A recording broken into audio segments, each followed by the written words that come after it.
Hello, students, and welcome back to our English expressions series focusing on our idiom of the week.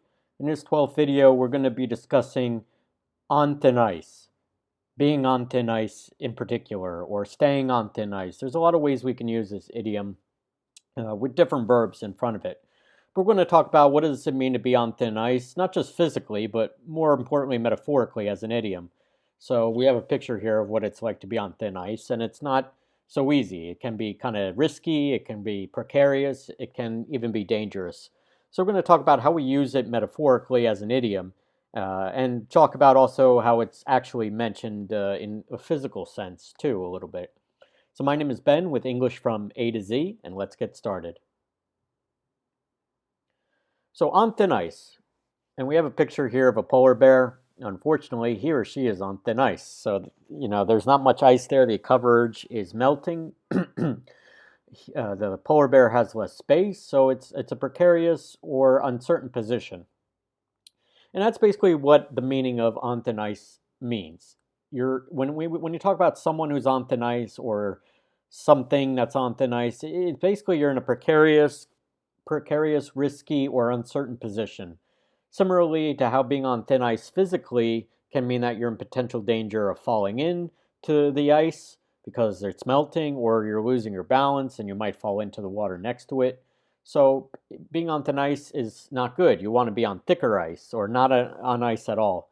So metaphorically, being on thin ice can lead to certain negative consequences if you're not careful or precise with your next moves.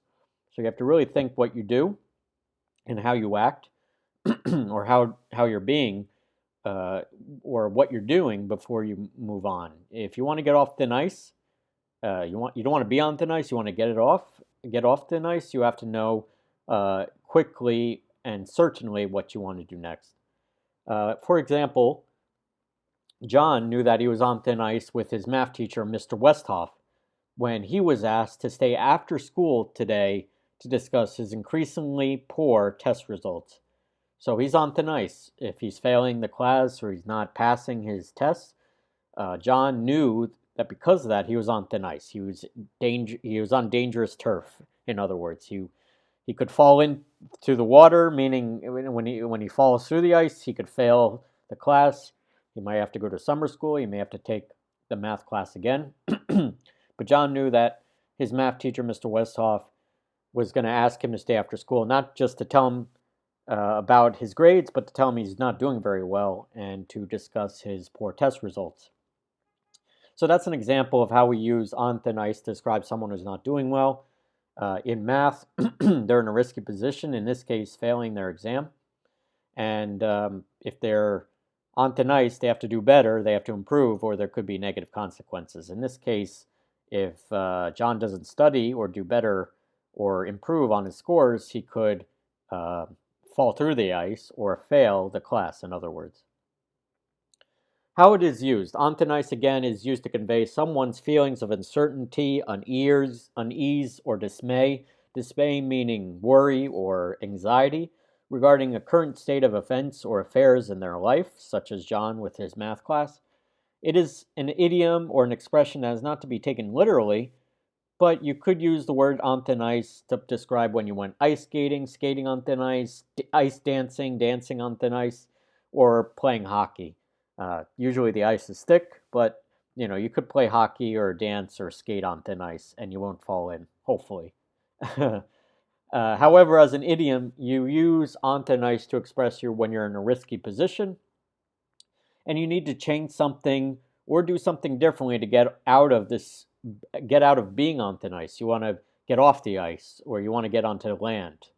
You don't want to be like the polar bear, or you don't want to be like John. So if you're John, you got to study harder. If you're the polar bear, you got to swim, get off the ice, or maybe find thicker ice. So basically, just when you hear the expression on thin ice, think of the person who's saying it. They may be in a risky situation or an uncertain position. They may be in trouble with school or maybe work. So thin ice means you're in danger. You need to change things, or you're going to be dealing with negative consequences as a result. So being on thin ice is not a good way to be.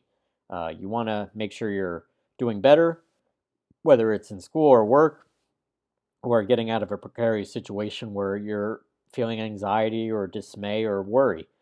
So make sure you know that it can be used metaphorically as an idiom, but also literally if somebody talks about, oh, I went skating on thin ice, or if you went dancing on thin ice or playing hockey, you could say that with on thin ice.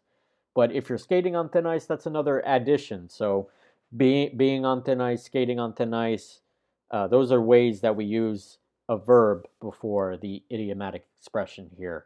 So like skating, being, dancing, playing on thin ice is another one. So that's our idiom of the week with thin ice. So remember to avoid thin ice, or being on thin ice, or playing on thin ice, or skating on thin ice. Thanks again for watching our video in our Idiom of the Week series. Check out our other great YouTube videos from learning entire English alphabet from A to Z to fixing your sentence errors in order to improve your English grammar. Please hit the like button if you enjoyed this video. Share it with your friends too. And also hit the subscribe button below to follow us here on our English from A to Z YouTube channel. If you have any questions about this or other videos, or would like to subscribe to our official newsletter, please go to our website, www.englishfromat2z.com/newsletter. Thanks again for watching, and I'll see you all soon for another English Idiom of the Week video. Take care now. Bye-bye.